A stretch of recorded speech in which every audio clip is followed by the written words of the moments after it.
Thanks for tuning into Heavy, where we bring you the latest interviews with local, national and international artists. Today's victim is... Hey guys, Geoff O'Leary here from PistonFist. Really stoked to be having a chat with Crispy at Heavy Mag. We're going to have a good chat about our new up-and-coming release, Dig In, and a couple more releases. We've got some dates to talk about and some gigs from the past that we've just played, some real crackers. So yeah, stoked to be here. Crispy, how's shit? Yeah, good, Geoff. Yourself, mate? Yeah, good, man. Good. Really stoked, really excited, and things are going well, so I'm pumped. Fuck, are you frothing yet, though? That's the question. Yeah, froth everywhere, brother. Really happy. Good to hear. So you're actually pretty correct and on the money, mate, when you say we've got a lot to talk about, but we shall start on your new single, Dig In, which is coming out today at 2 p.m, mate. So tell us a bit about the song musically, mate, and what you were going for with it. So musically, that's a good question. We've been doing a lot of different stuff in the past. We've gone from our very earlier songs, which were written mostly by Wazza. Big shout out to Waz. He's not in the band anymore. He's gone on to other things. But, he had a very rock kind of background. So our last few songs like Home and On the Run, a little bit more rockin' than Dig In. Dig In's definitely got a bit more of a metal influence. I wrote most of Dig In, myself and Damo. Jimmy put his little parts over top, filled it up really, really nicely, and it just come together. It's definitely got a little bit more, I reckon, a little bit more of who we are about it. We've started to not try to do things and just do things that feel natural. We're not playing, we're not going to try to sound like this or sound like that. We just want to sound like us and do what we do. So, Dig In. Even Rise Up was a little bit more of who we are, and Resent the Day. The last three rehearsals have been much more who we are and what we're about, I think. But we had a ball writing it. Come together really easy. We recorded with Carpo down there at Core Studios. Nick Carpenter, he done an amazing job, and we're super stoked with it. Yeah. So, like you say, mate, it is your typical in-your-face PistonFist type of song, mate, but would you say that by now you guys have actually got a set sound? I think... I don't know. I really don't know.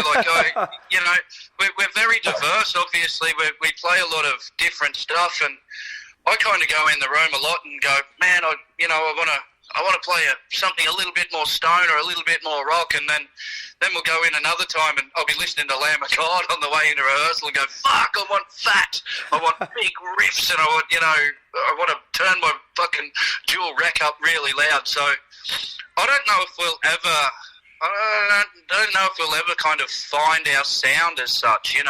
Me and Jimmy definitely write completely different ways. We do things differently, and now with Josh in the band, he does things differently as well, and he's been throwing in a good amount of input. It's going to be hard to get our definite sound while we're definitely going through a whole bunch of lineup changes as well. Makes it really, really hard to get solid.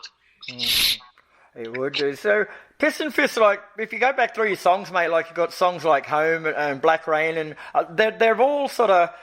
They're all relatable songs. Like, they're all sort of based around Australian colloquialisms, and they've all got a message for the working class sort of guy, I reckon. So, is Dig In any different?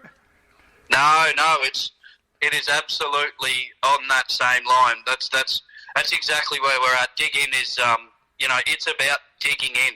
It's about working for it, putting in the hard yards, doing what needs to be done to get it fucking done, and not finding an excuse to not get it done.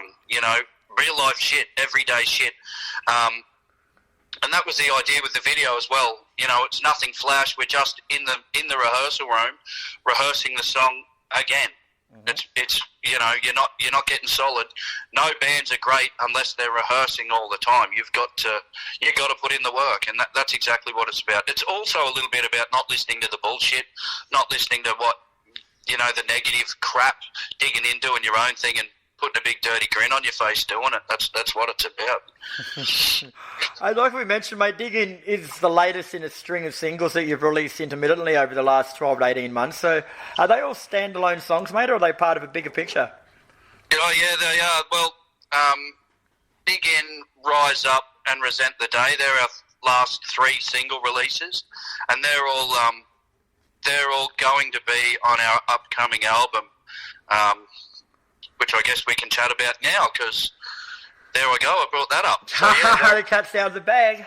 Yeah. We've worked really, really hard, probably over the last 18 months, and we've finally finished up recording a few months ago. We've sent it off to master, and our good mate over there at Shattered Recordings, he's done a really good job of mastering it.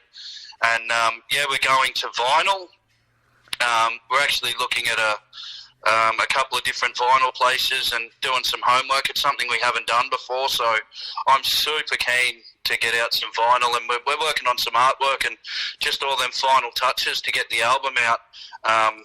We are hoping for the end of the year, but it's probably looking a bit more likely for early next year, and then a big run of shows. I'm going to have a quick shout out to Kyle as well. Kyle from 4215 Productions. He's put the video together. Kyle Watson, the guy is awesome. He had a few little hurdles to get over when we went into the studio to put this video together, and yeah, he just tackled it, took it on, and we got it done. These guys are legend. Now, PistonFist have always struck me as the sort of band that knows one direction, and that's just to rock the fuck out. So we're talking about the album you got coming out later, mate, so please tell me you haven't got any slow, soppy fucking love song ballads on there. No, mate. No, she's straightforward. There's one, if anything, there's a song on there that's probably a little bit of a piss take of a ballad. I'll wait until that comes out. It's probably, we don't do songs that, they're all kind of serious, so it's probably cool that we've got a song on there that's a little bit not serious, and it starts off, and it's not even soppy and slow, it's just a little bit more bluesy, and then it gets balls deep, heavy. It's a very cool song. It's called Blue Cheese.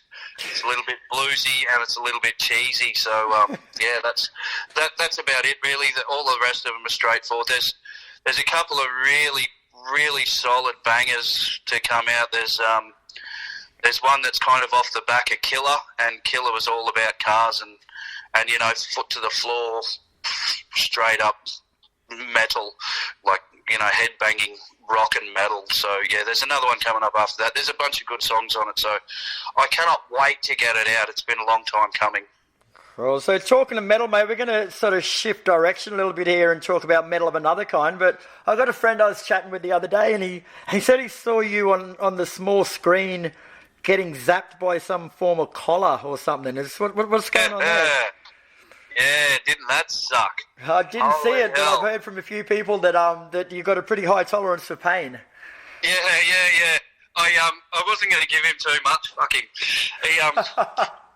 So it was obviously it's a show called Blokes World.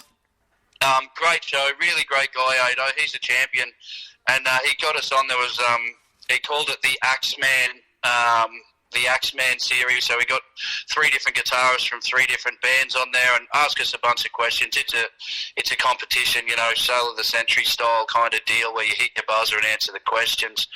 Ado had enough of editing too much of it, editing swear words out. So the deal was, if you swore, you get the shock collar, which is literally a dog's shock collar.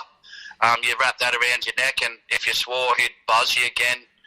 And the first one that he gave me, it was like a bit of a practice run, and he really half-assed it, and I kind of went, oh yeah, okay, Ado, that hurt, ha-ha, giggle. But then I actually swore later on in the show, and he hit me, and holy fuck, it slapped shit out of me, I kid you not. It was an absolute ripper. But then after that, it was a shock, and I jumped that first one. After that, I just kept still and didn't give him anything. Fuck him. So did you tally up how many swear words you actually said? I don't know. I reckon there was only 2 swear words, but I reckon he's at me about 6 times. What a guy. But that money well spent then, mate. I slipped him a little bit for that. Yeah, nice. Well done, Crispy. You got him. You got me proper. But, mate, yeah, a quick shout-out to Blokes World. Them guys have they've supported us heaps. Ado, he's a really, really good guy. He doesn't have a massive budget. It's all about love, so big ups to him. And you know, he's not just doesn't support the metal and rock industry. He looks after punk guys as well, and you know, even some country and shit like that. He's just a really cool guy. It's really good. Sweet. So back onto the band itself then, mate. Like, PistonFist have seen a few member changes of late, most notably with the bass and drums. So contrary to what it might actually look like, it's not because you're hard to work with and because you're a prick, is it? Like, there's some genuine stuff going on. Yeah, I don't know. That's probably debatable, isn't it? Really? You know, depends. My missus would probably, you know, understand 100% why they left. But no, mate, no, they've, you know, Damo, and much respect to both of them. I honestly miss them lads. I love touring with them, and I love riding with them both very much. I've got massive respect for Damo and Link. Link, you know, he had some family stuff going on that he had to be home for, and Damo, he had a pretty serious knee operation that really slapped the shit out of him, and you know, we're touring a lot. We're trying as hard as we can to cover as much of Australia as we can, and that stuff's expensive. As you know, Chris, there's not a lot of money in this stuff for us, so we pay for a good amount of this out of our own pocket. Mm-hmm. And not only are we paying out of our own pocket, but we're not at home a lot, like earning money as well, you know, so it really hurts. So if something happens, like an operation that costs money, you know, and you're not at work, all that sort of stuff, it's really hard to commit and say, yeah, I can tour, when you don't even know if you can afford to buy a feed while you're on tour, kind of thing. So the boys, rather than muck us around, they've kind of, both of them have jumped in early and said, look, we're giving you a good amount of time. We can't keep touring. You're gonna have to find replacements. So we've gone out, and you know, as far as replacements go, we've done extremely well. We're super lucky to have Josh, aka Dunga, on board. He's an amazing bass player, builds his own basses, knows his stuff back to front. Good guy, real as hell, as real as it gets, you know. And we got CJ on board as well. His work ethic's phenomenal. His knowledge of music's phenomenal. So yeah, we're really stoked to have both the boys. And just after coming back from Blackened, like, I don't know if you're going to touch on this, but I'm going to anyway. I was actually. Next question, mate, but you can jump the gun.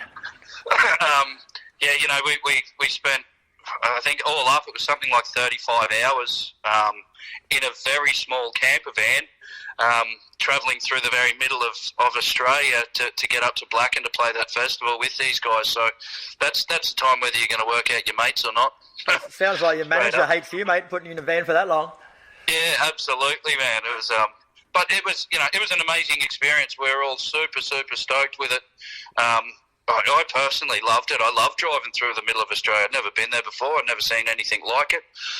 So it was epic, and I can't carry on and say enough good things about Blacken Festival, Blacken Open Air Festival. That was absolutely amazing, and you know, like obviously my kids and my wife and that kind of stuff is some of the best moments of my life. But Blacken will be right up there as a hell of an experience. It was absolutely amazing.